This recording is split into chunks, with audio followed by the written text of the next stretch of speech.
అందరూ ఎలా ఉన్నారు ఫ్రెండ్స్? నేను చాలా బాగున్నానండి. మీరు కూడా బాగుండాలని మనస్ఫూర్తిగా అయితే కోరుకుంటున్నానండి. మరొక లాంగ్ వీడియోతోటి మీ ముందుకైతే వచ్చేసానండి. ఈరోజైతే ఒక మంచి రెసిపీని అయితే మీతో షేర్ చేసుకోబోతున్నాను. చాలా రోజుల తర్వాత మళ్ళీ ఒక మంచి రెసిపీని అయితే మీతో షేర్ చేసుకుంటున్నందుకు నాకు చాలా హ్యాపీగా ఉందండి.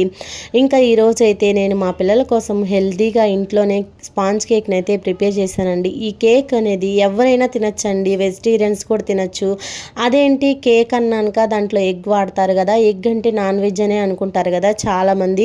మరి అలాంటప్పుడు వెజిటేరియన్స్ ఎలా తింటారని మీరు ఆలోచించవచ్చు. కానీ నేను దీంట్లో ఎగ్ అనేది యూజ్ చేయకుండా స్పాంజ్ కేక్ని అయితే ప్రిపేర్ చేశానండి మా పిల్లల కోసము. అయితే మీతో కూడా షేర్ చేసుకుందామని ఇలా వీడియో అయితే తీసి పెడుతున్నానండి. ఎవరికైనా తెలియని వాళ్ళు ఉంటే తెలుసుకుంటారని అయితే వీడియో చేస్తున్నాను. కేక్ అయితే చాలా పర్ఫెక్ట్గా వచ్చిందండి, చాలా బాగా వచ్చింది. ఇందులో నేను యూజ్ చేసిన ప్రతి వస్తువు కూడా ఆరోగ్యానికి హెల్ప్ చేసేదేనండి, మంచిదేనండి. ఏ ఒక్కటి కూడా ఆరోగ్యానికి హానికరమైంది కాదు.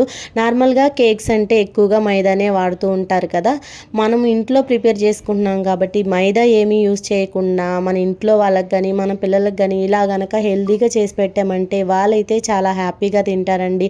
ఇంకా హెల్త్ కూడా చాలా మంచిది. నేనైతే ఈ స్పాంజ్ కేక్లోకి ఎగ్స్ కూడా ఏమీ యూజ్ చేయలేదండి. ఎగ్స్ లేకుండా అన్ని ఇంట్లో ఉండే వాటితోనే స్పాంజ్ కేక్ని అయితే ప్రిపేర్ చేశానండి. దానికోసం ఒక కప్పు గోధుమ పిండిని అయితే తీసుకున్నానండి. అలాగే ఒక కప్పుకి సమానంగా ఒక కప్పు బెల్లం అయితే తీసుకున్నానండి. షుగర్ అయితే తీసుకోలేదు.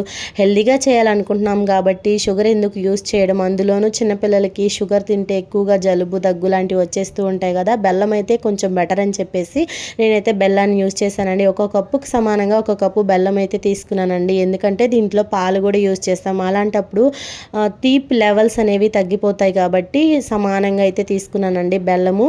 ఈ బెల్లాన్ని ఒక కప్పు పిండిలోనికి వేసుకొని బాగా కలుపుకోవాలండి. పిండిని అయితే వీడియోలో చూపించిన విధంగా ముందుగానే జల్లించుకోవాలండి. ఎలాంటి గడ్డలు అనేవి లేకుండా పిండిని మెత్తగా జల్లించుకొని అందులోకి మెత్తగా దంచుకున్నటువంటి బెల్లాన్ని కూడా వేసుకొని పాలు ఒక కప్పు కంటే తక్కువగా పాలు తీసుకొని కొంచెం కొంచెంగా పోసుకోవాలండి. ఇందులోకి నేను బేకింగ్ పౌడర్ కూడా ఏమీ యూజ్ చేయడం లేదండి. చెప్పాను కదా ముందుగానే అన్ని ఇంట్లో ఉండే వాటితోనే చేస్తున్నానని. సో అలాంటప్పుడు ఇంకా బేకింగ్ పౌడర్ ఎందుకని, ఇంట్లో అందరికీ అవైలబిలిటీగా బేకింగ్ సోడా అయితే ఉంటుంది కాబట్టి బేకింగ్ సోడాని అయితే వేసానండి. తర్వాత కొంచెం లైట్గా ఉప్పు అయితే వేసానండి, అది కూడా టేస్ట్ కోసము. ఇంకా నేను పోయినసారి కేక్ చేసినప్పుడు యాలకుల పొడిని అయితే వేసానండి. ఈసారి నాకు ఇంట్లో వెనిలా ఫ్లేవర్ అయితే ఉందండి, కొంచెం స్మెల్ బాగా వస్తుంది కాబట్టి వెనిలా ఫ్లేవర్ని అయితే వేసి కొంచెం ఆయిల్ కూడా వేసానండి. అరకప్పు ఆయిల్ కానీ లేదంటే నెయ్యి. ఆయిల్ అనేది ఎలాంటి ముందు మనం దేనికైనా వాడింది అలాంటిది కదండి, చాలా ఫ్రెష్గా ఉంటుంది కదా, గోల్డ్ విన్నర్ ఇలాంటి ఆయిల్ అయితే వేసుకోవాలి. ఈ ఆయిల్, ఈ పాలు ఇవన్నీ వేసుకొని కేక్ బ్యాటర్ని బాగా మెత్తగా ఈ వీడియోలో చూపించిన విధంగా కలుపుకొని మూత పెట్టి ఒక 15 నిమిషాలు పక్కనైతే ఉంచుకోవాలండి. 15 నిమిషాల తర్వాత మళ్ళీ ఒకసారి కలుపుకోవాలి. ఈ కేక్ బ్యాటర్ అనేది ఒకే సైడ్కి తిప్పుకుంటూ కలుపుకోవాలండి. అలా కలుపుకోవడం వల్ల కేక్ అనేది స్పాంజ్గా బాగా మెత్తగా పొంగుతూ వస్తుందండి.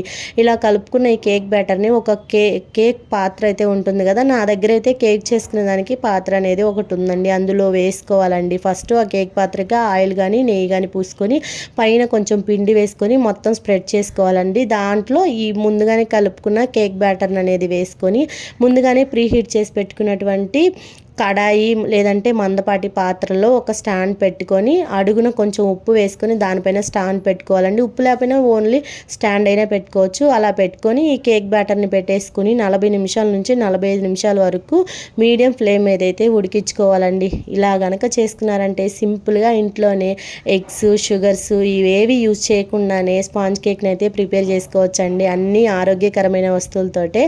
ఇంకా 10 నిమిషాలు ఉడికించుకొని బాగా చల్లారనివ్వాలండి. ఒక 10 నిమిషాల నుంచి 15 నిమిషాల వరకు కేక్ని అనేది చల్లారనివ్వాలి.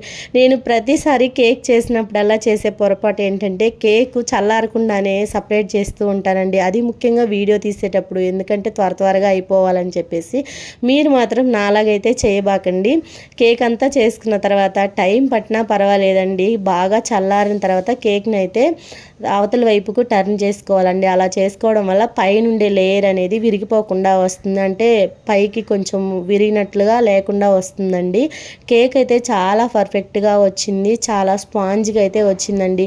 ఇందులోకి ఫ్లఫీనెస్ కోసం నేను ఎగ్స్ కానీ బేకింగ్ పౌడర్ కానీ ఏమీ యూస్ చేయలేదండి. అన్నీ ఇంట్లో ఉండే వాటితోనే చేశాను. చాలా అంటే చాలా స్పాంజ్గా వచ్చిందండి.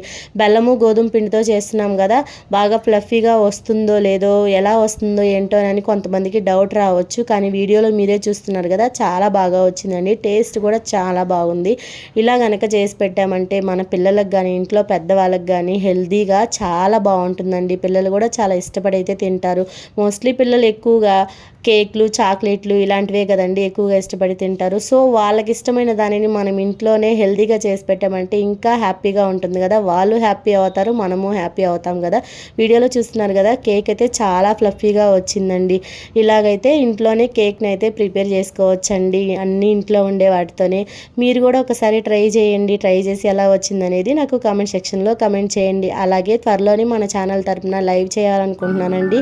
మీరందరూ కూడా సపోర్ట్ చేస్తారని అయితే నేను కోరుకుంటున్నాను. తప్పకుండా సపోర్ట్ చేయండి. ఇంకా వీడియో ఎలా ఉందనేది కూడా కామెంట్ సెక్షన్లో కామెంట్ చేయండి. వీడియో నచ్చితే ప్లీజ్ లైక్ చేయండి. అలాగే మీ ఫ్రెండ్స్ అండ్ మీ ఫ్యామిలీ మెంబర్స్కి షేర్ చేయండి. అలాగే ఎవరైనా కొత్తగా మన ఛానల్ని చూస్తుంటే తప్పకుండా ప్లీజ్ సబ్స్క్రైబ్ చేసుకోండి. బాయ్.